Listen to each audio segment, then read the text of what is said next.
We're in the middle of one of the biggest housing crises that we've seen in this country. We need every single year nearly 250,000 new homes just to meet the changing demographics. There aren't enough homes being built. It just isn't an option for you to walk into a bank and get a mortgage anymore. The UK is already shifting quite rapidly to more of a rental market.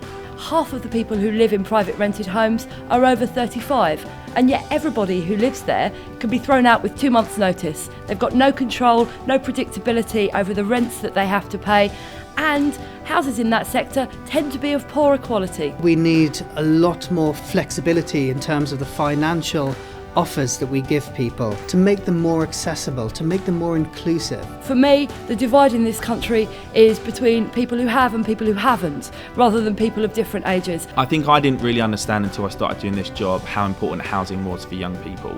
And so today it's about me trying to get the opinions that I've learned from talking to young people who are homeless, get that across and help other people understand what I didn't know. I'm not necessarily sure there's a conflict between older or younger people in terms of housing. I just think there needs to be a balance. We often talk about older people as being a problem or as being something that needs to be fixed in terms of the ageing population. And actually, when you talk to older people aren't just interested in having their own needs met. Older people are really interested in how they can contribute to those around them. I think the biggest challenge for young people, if they graduate now, they're going to come out with above £50,000 of student debt before they get started in the housing market. And so I think the routes we all had into property have closed down for them. I'm 53, but I can imagine what it must be for someone in their 20s who's thinking about buying a home. I wouldn't be surprised if they get quite angry about it. Because what's happened is unfair.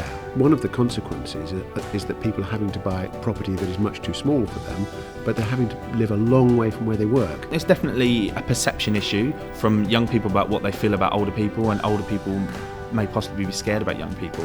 But again, I think that the ways to get around that is to bring them closer together, is to get more involved in your community, and I think there has to be a trust issue. Multi-generational living is something, a really interesting concept. It used to happen, now it seems it's about codependence. It's not just about single ownership, I own this house and I pass it on to my children.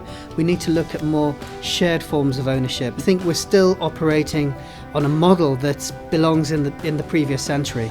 I think advertising the benefits that intergenerational living could actually bring, different relationships, a closer community together, those are the things that you could really benefit. We all agree that currently the model of just home ownership isn't necessarily working, and yet it's the one thing that actually most of us really do aspire to. We want to own our own place, and at the moment more and more of us can't afford that. We need to change our attitudes to home ownership. We need to rethink this deeply ingrained attitude, which is around, owning one's home means that you've arrived in the world.